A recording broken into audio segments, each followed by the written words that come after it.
Hey there everyone, I'm Michael, and welcome to another video. Last night, I made a video showing off an in-depth look at my game's first tech demo build, um, the terminal and the command shell. I released that build in that video, and you guys can download it now for for all three major desktop platforms. And some of you have. In fact, some of you have given me feedback on Bits and Bytes on Discord about it, and to those people, I thank you a lot, because, well, I had a lot of fun working on that build, and I'm very happy to see that people are actually taking an interest in it. Since the release of Phase 1 went well, I decided I'm going to work on Phase 2, which is performance improvements and general housekeeping when it comes to writing a game engine, or any form of a game this type of size. It is a pretty big project that I'm working on, so I want to get some of the annoying housekeeping work done very early on. There are a lot of issues with that build that I released, which some of you guys have pointed out, and others have experienced but not exactly reported. That includes performance issues, some weird idiosyncrasies on other platforms, and all that stuff. In this video, I'm going to be showing you guys some of the development of Phase 2 and working on the actual game. I think it's pretty cool to show you guys my actual programming practices when it comes to this stuff and how I work.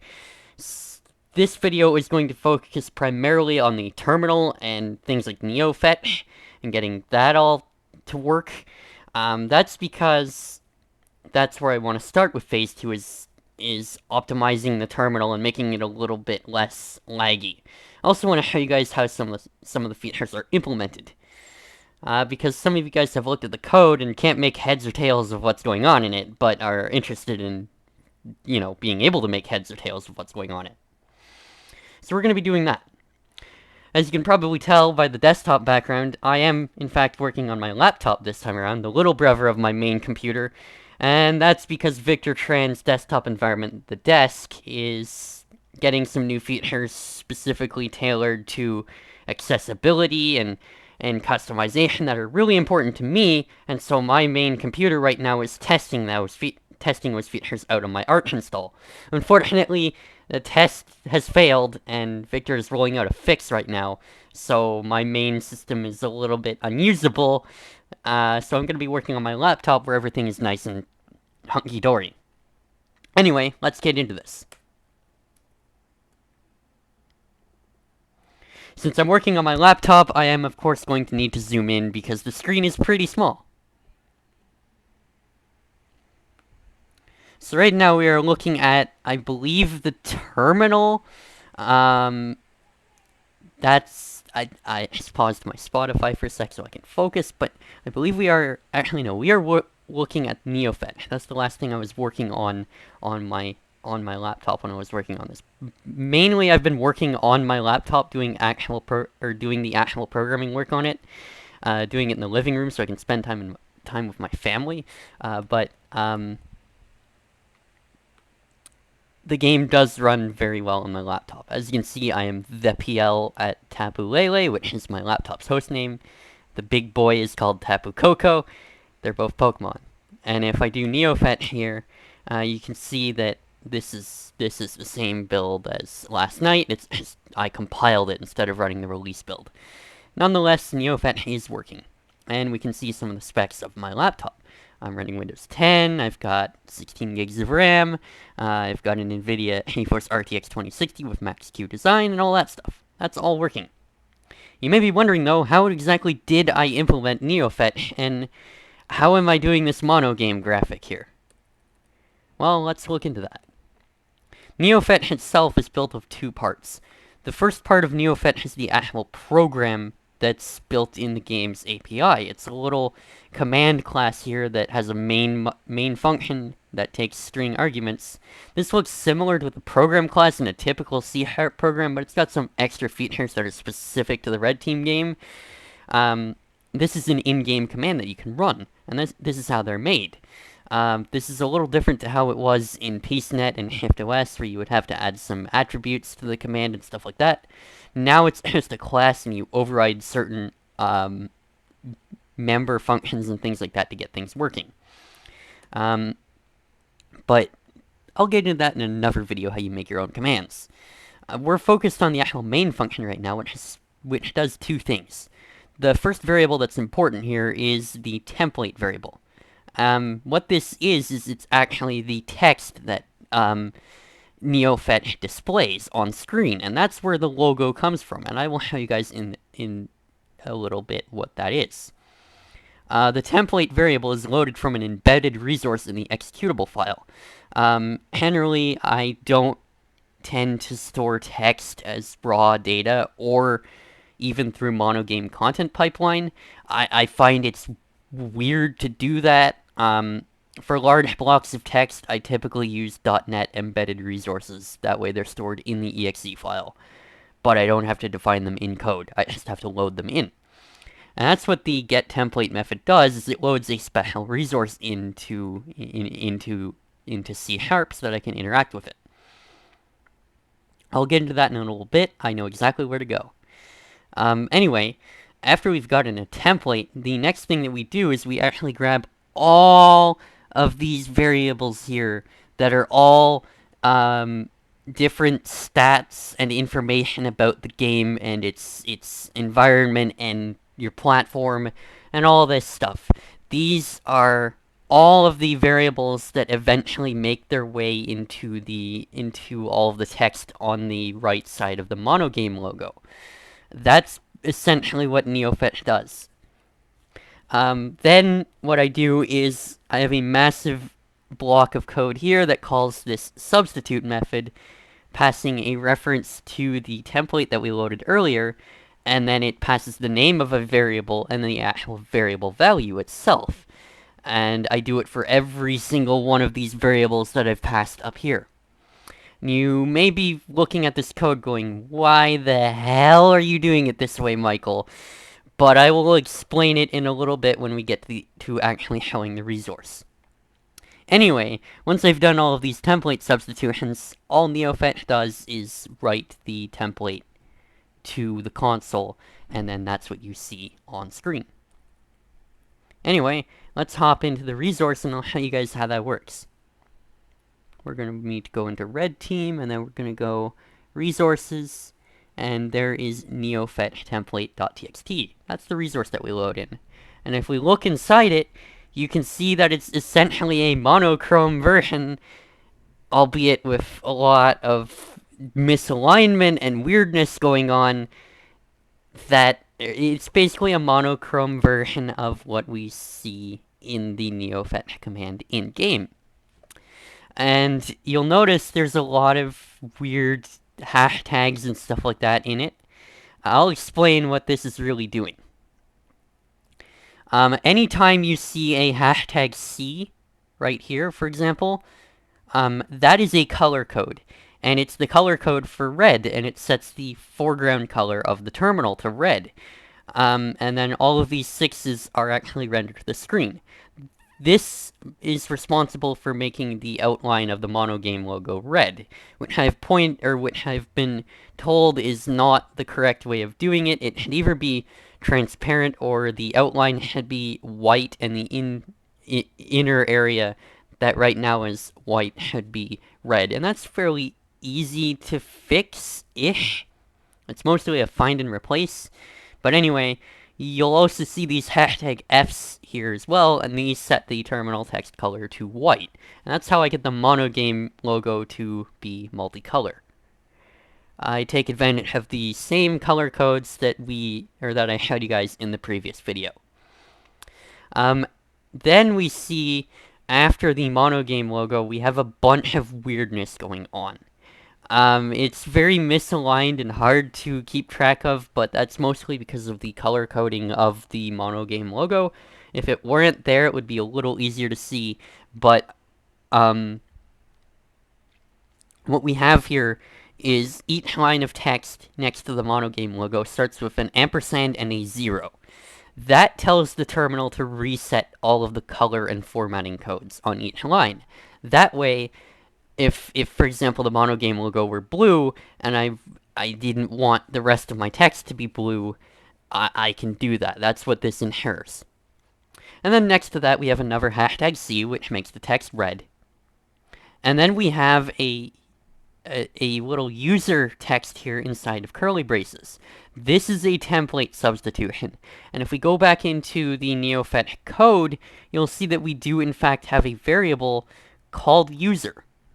And I don't think they're in, I think I just scrolled by it right here. We have var user, and then it's pulling some text from the red team context.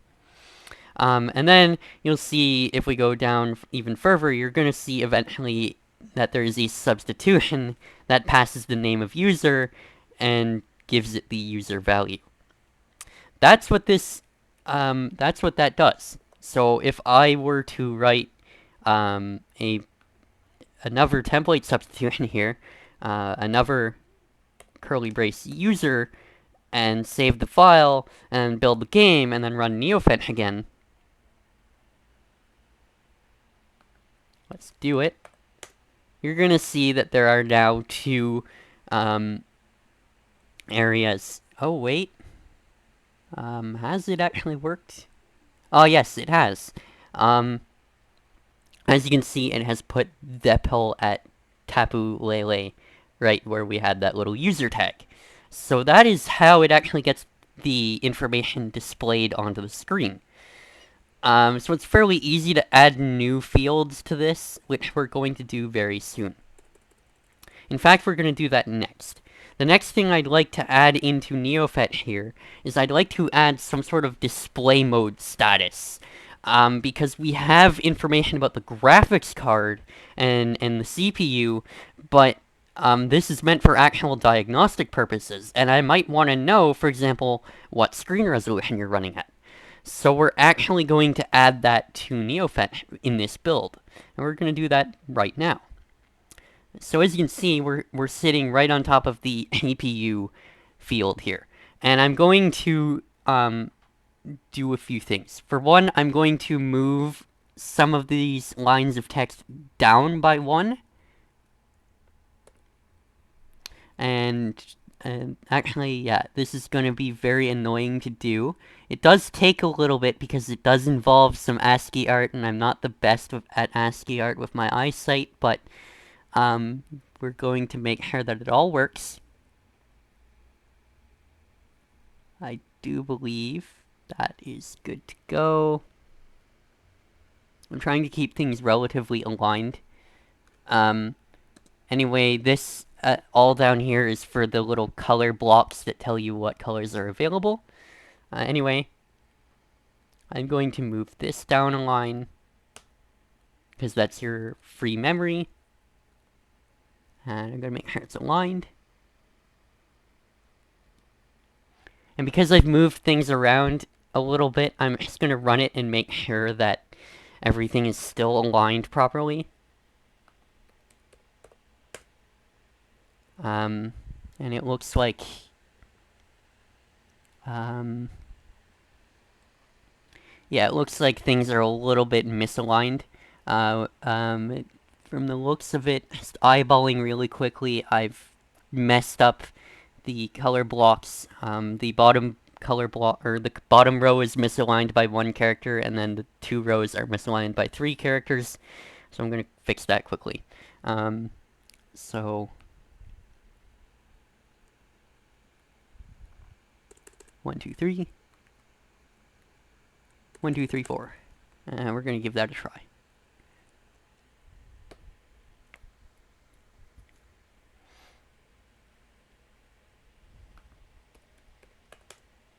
This is where tabs would be useful in the terminal, but they're not yet implemented. Actually, no. It looks like I messed it up even more. I got thrown off by the... Alright, so this can be moved by 3 characters. Anyway, that should fix it. The next thing we're going to do is, of course, I'm going to add a display mode field. Now I'm going to add it below the APU, and what we're going to do is we're going to do our &0 to reset the terminal, and I'm going to do #C to make it red, and then &B to make it bold, and then I'm going to type display mode. And then I'm going to do &0 to reset everything again. And then I'm going to add a few new little placeholders here.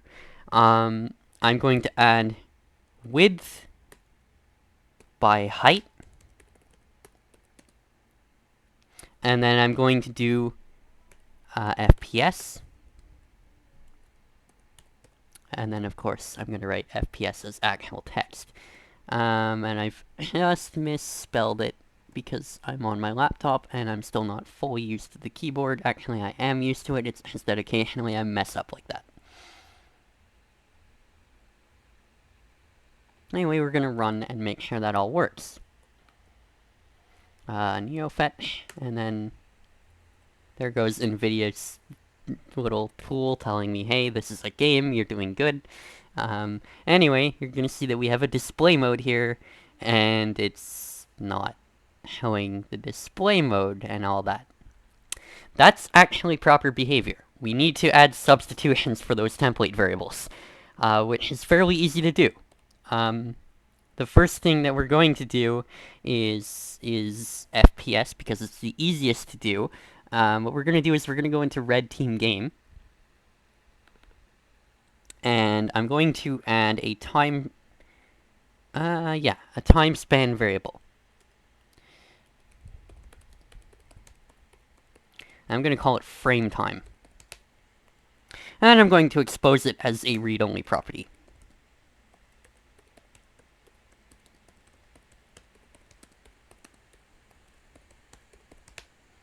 And then what we're going to do is we're going to go into the onUpdate method, and we're going to make sure that we update that frame time every frame.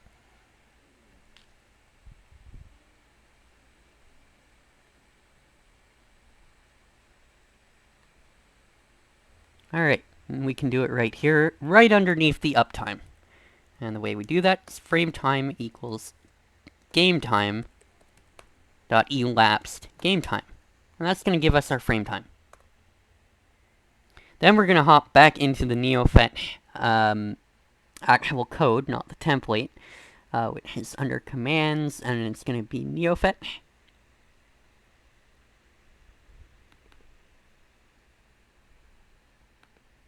And then what we're going to do is we're going to pull the frame time, which, okay, we're not going to pull the frame time, but what we're going to do is we're going to grab the frame time in seconds, and then we're going to divide it, or divide 1 by that. And what that's going to do is essentially the frame time should always be some sort of value between 0 and 1.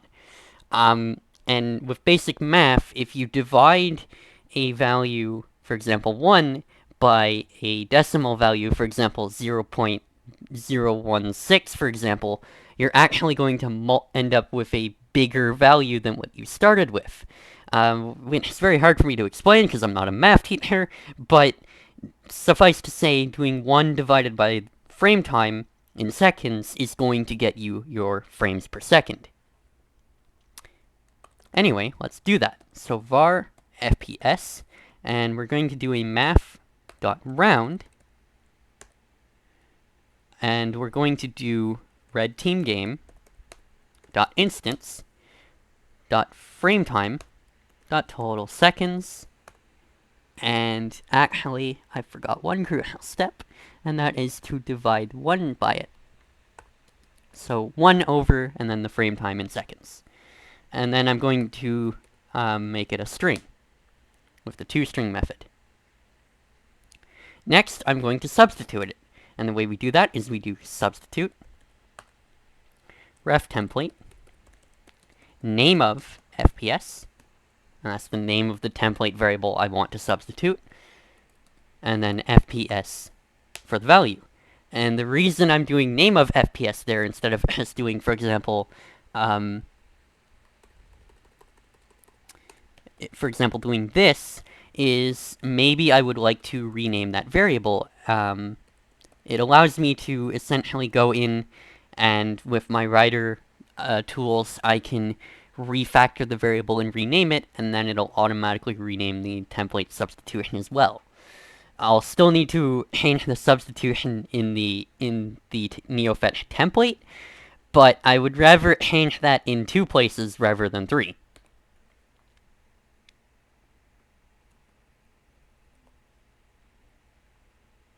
Anyway, let's see if it runs. It should run. It is running, it just didn't get focused. Anyway, if we run a Neofetch, you should now see that we have a display mode of width by height, and we're running at 60 FPS. I should be getting 240 FPS on my laptop because it's a 240 Hz display, but VSync is enabled, I believe, by default in monogame, and so is fixed time stepping. So you will be locked at 60 FPS if the game is running normally. I'm going to change that in Phase 2, though, so that you can turn off VSync and fixed time stepping if you want to enable higher refresh rates. But you might get screen tearing, which might not be a problem, actually. Anyway, I'm rambling. The next thing that we're going to do is the display mode, which is fairly easy to grab. What I'm actually going to do is I'm going to expose a shorthand variable for it within the red team game, because it is easy to grab the current display mode in monogame, but it's also very long to grab it, so I'm just going to expose some basic variables here inside of red team games that we can just pull anywhere. So I'm going to expose an integer, and I'm going to call it screen width. And that is going to return graphics device dot presentation parameters dot backbuffer width. Now imagine for a second that we're in Neofetch and we're trying to pull that value directly from monogame. That's going to be a lot longer of a line of code. It's going to be red team game dot instance dot graphics device dot so on, and we don't want to do that. So this is going to make it a little easier on us. Anyway, we're going to do the same thing for screen height. Public int screen height is going to return graphics device dot presentation parameters dot back buffer height. And that's going to work.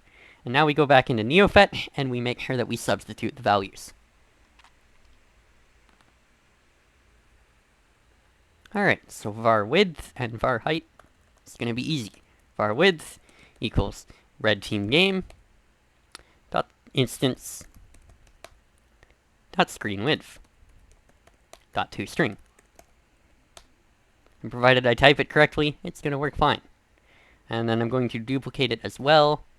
It seems that IntelliSense in Rider has broken a little bit, but anyway, I'm going to duplicate that line of code. I'm going to rename it to height. And instead of pulling the screen width, we're going to pull the screen height.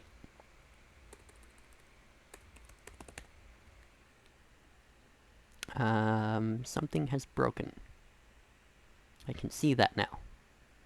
What has broken?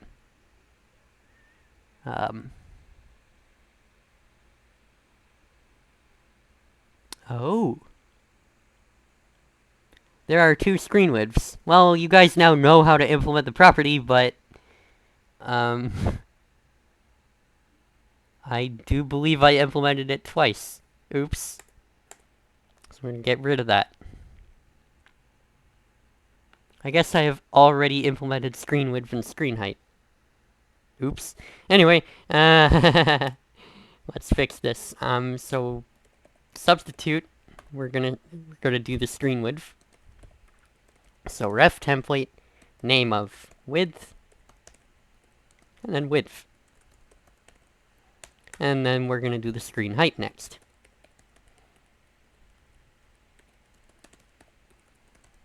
Name of height, and then height. And then let's run.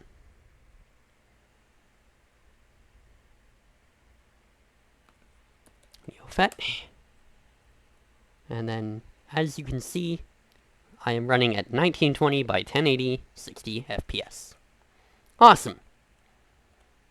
Now, another issue that I have been alerted to in the previous video, well, not really alerted to because I discovered it myself first, is that the terminal tends to get very laggy when you have a lot of text outputted to it. The solution I used in the video was to simply run the clear command, which is going to wipe every text element in the terminal, and it's going to speed everything up because it no longer has to render as many text elements. But I'm actually going to make it a little bit easier on ourselves so that we don't need to do that anymore. The first thing I'm going to do, though, is I'm going to commit this to source control, so that I can just segment things a little. So git commit -m neofetch now shows current display mode and FPS, which are good things to know. And we'll git push that. That does not mean that you can download this build yet, though. I have to publish things manually. I haven't set up continuous integration yet, and I likely won't for a while. Anyway, for the console control, which is the terminal, we have to do a few things to make it a little bit less annoying. I've already worked on truncating empty text elements, which is going to speed things up a little bit, because that's going to be a thing every time you bang out a bunch of color codes. There's going to be empty display elements, and we don't want those. But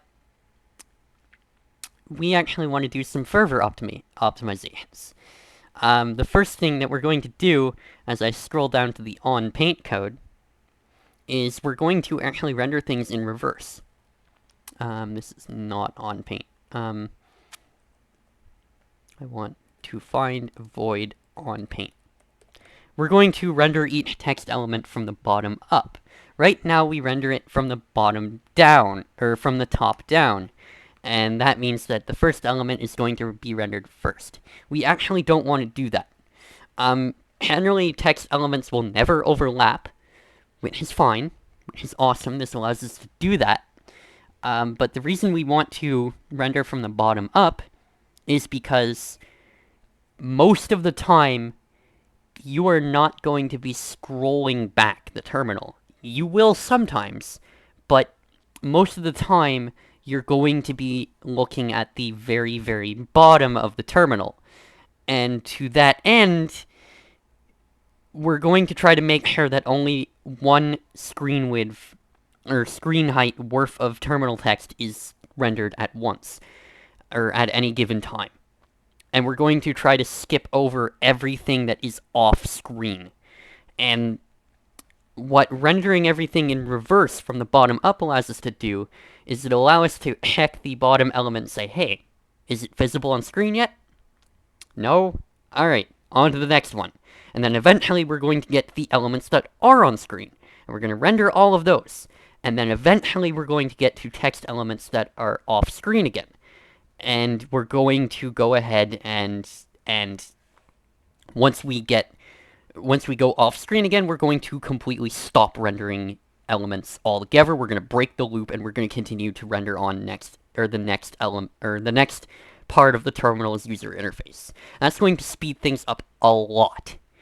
And rendering bottom up allows us to not have to worry about, say, if there's 10,000 lines of text in the terminal, we don't want to have to check 9,000 lines to make sure they're on screen. We'll only have to check 0 in most cases. Anyway, let's implement that. So the first thing I'm going to do is I'm going to delete this each var word in elements, and we're going to use a standard for loop for this. I could use link to reverse the array, but that's also slow. I'm going to do var I equals elements.length -1. I is more than 0, I minus minus. That's going to be my loop. And then, we're going to need an lm variable, because a bunch of those went red. And var lm is going to be elements at I. That's going to give me a text element. And then that is all we need to do to make it render in reverse. Provided I don't mess up any compilation errors here. Now let's see where I've messed it up.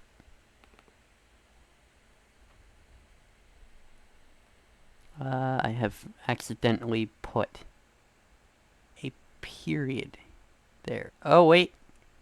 No, I haven't. I'm a little bit blind, as you may know. Anyway, I forgot that it's a list and not an array, and so there's no length property, it's count. Anyway, that should fix it. But we've ran into a bug. As you can see, the hell is no longer displaying. That is because we need to check if I is more than or equal to 0, not just more than 0. My bad.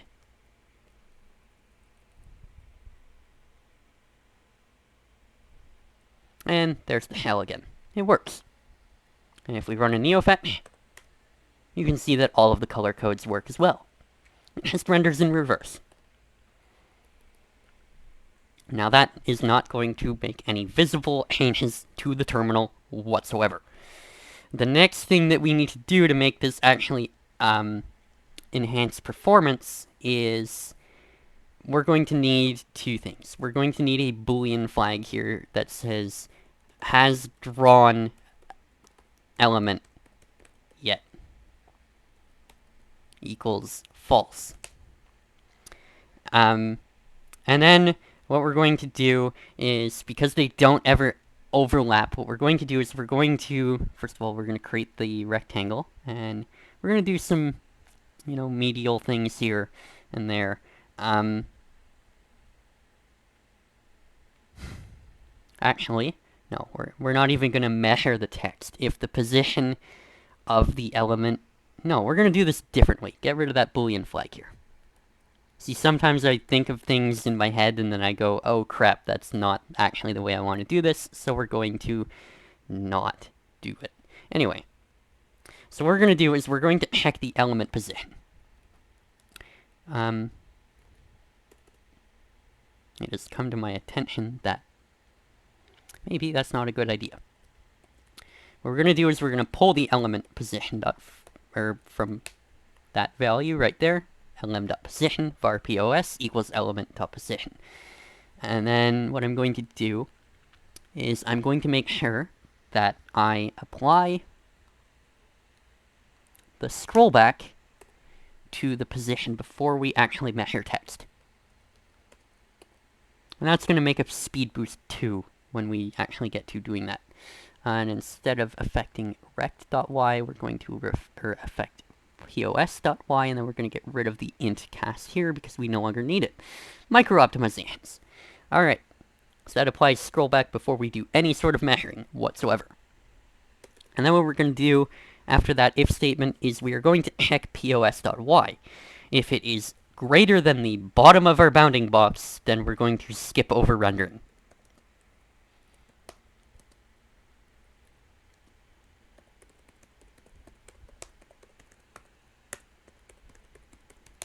And already, that's going to improve performance when we scroll back. The next thing we're going to do is we're going to check... okay, we're going to let it measure the text, because we want to know where the bottom of the element is. And then the next thing we're going to do is we're going to check if rect.bottom is less than or equal to the top of our bounding box.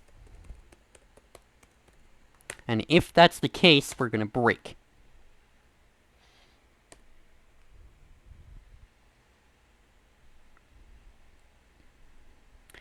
And now we're going to take advantage of the fact that I'm on my laptop and not my desktop, and thus I have a weaker processor. And we're going to run Neofetch a few times. Help a little more. Maybe ls/c.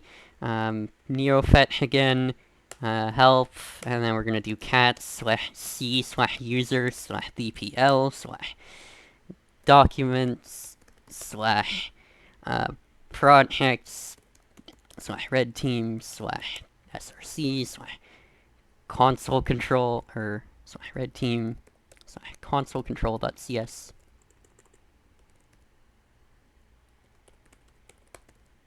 We're going to run that, and we're going to let it cat it to the screen. And we're going to run Neofetch again. By this point, it should start to lag a little bit. And it kind of is. There's a lot of text on screen right now. It's starting to get pretty laggy when we start actually typing. And that's alright. Yeah, it's a lot less laggy now, because instead of having to render all of those text elements all at once, all the time, we're now only rendering them when they're on screen, and that's going to be a lot faster generally. Now, it is going to lag still a little bit when we create text elements, and that's going to happen as we type. And I'm sure there are other optimizations I can make there to make it a little bit better. For example, discarding lines of text when we hit a certain amount, but you know what, we're going to do that now.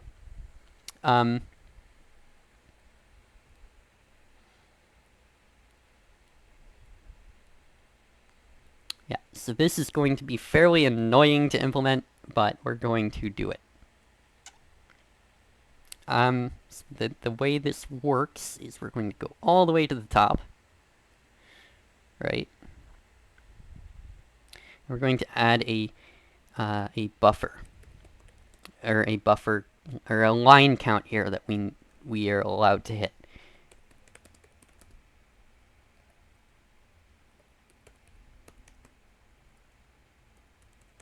Max lines retained. And to be sort of generous, I'm going to give you 5,000 lines of text that you can have on the terminal at once before it starts to remove lines of text. But keep in mind, this is also a game. Performance is critical. Anyway, the next thing I'm going to do is I'm going to do private int lines written. I really don't want to mess this up, so I'm going to set it to 0 by default. And what I'm going to do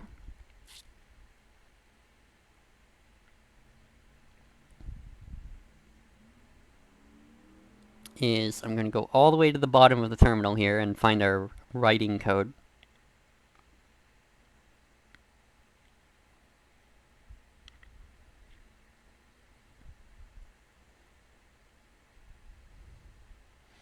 And under clear, I'm going to reset the lines written to 0. Because effectively, we've written 0 lines to the terminal. And then under write line, I'm going to go into the base write line that does absolutely nothing, except add a new line of text to the terminal. And I'm going to do lines written ++. And then I'm going to check it. If lines written is greater than max lines retained, then I'm going to do lines written minus, and then I'm going to do text equals text.substring text.index of environment dot new line plus environment dot new line dot length. And that's going to effectively remove the first line of text from the actual terminal text. Ain't that awesome? Alright. Another optimization we could make is creating text elements for input separately from output, and then only recreating input elements when typing, but that's something I can do later, and it's a little more advanced to work on, so I'm not going to do that on a video. Anyway, there are going to be a few bugs with this, which I'm going to want to account for. For example, what if you write multiple lines of text in a single string? Yeah, that's going to be a bit annoying, but oh well. I can fix that. I can fix that later on. Yeah. And I probably will. There are many ways I could fix that, but this is a start. This will remove a lot of lines of text later on. So if I run Neofetch a bunch of times, do a help, cat/c/user/dpl, documents, nope. Nope. This is not easy to do without being zoomed in. Projects, red team, src, red team, console control. We'll cat that again. It is a little bit, oh, that's a little buggy. I don't really know what's going on there.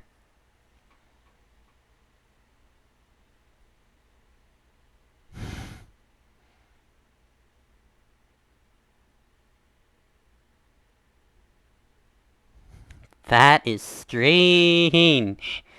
I don't know what happened there. Actually, I do know what happened.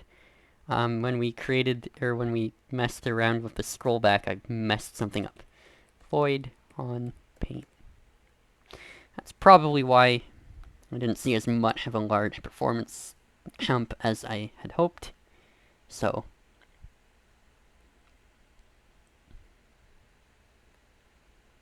right, var rect, instead of passing item.position, I want to pass the POS instead. Oops.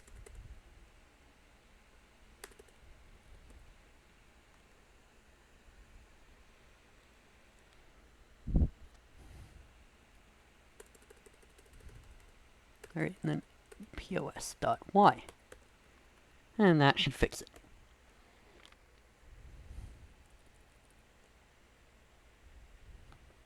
So let's try that again. Do a bunch of neofetches. Neofetch. Oh man. Neofetch.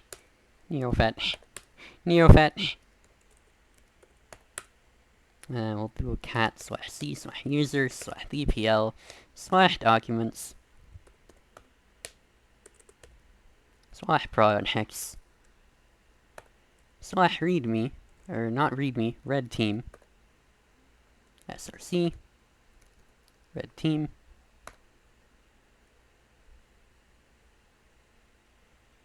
I don't know what's going on there, that's weird. Wow. Red team, and then I'm gonna do console control.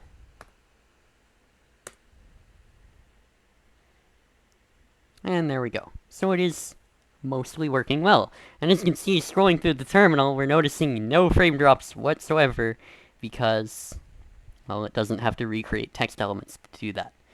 But I believe if we scroll back far enough here, eventually we're going to hit the limit where more than 5,000 lines. Actually, no, we probably won't. But it is working. And I mean, it's a little laggy, but hey, we can definitely improve that performance. Anyway, yeah, it's definitely still a little bit laggy, but hey, it's better. Except not really. My laptop is very much struggling right now. Yeah,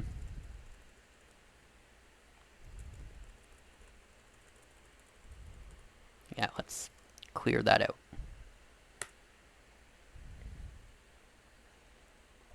There we go. So yeah, there are definitely some optimizations I can make toward it, but we did make the problem a little bit easier on the computer.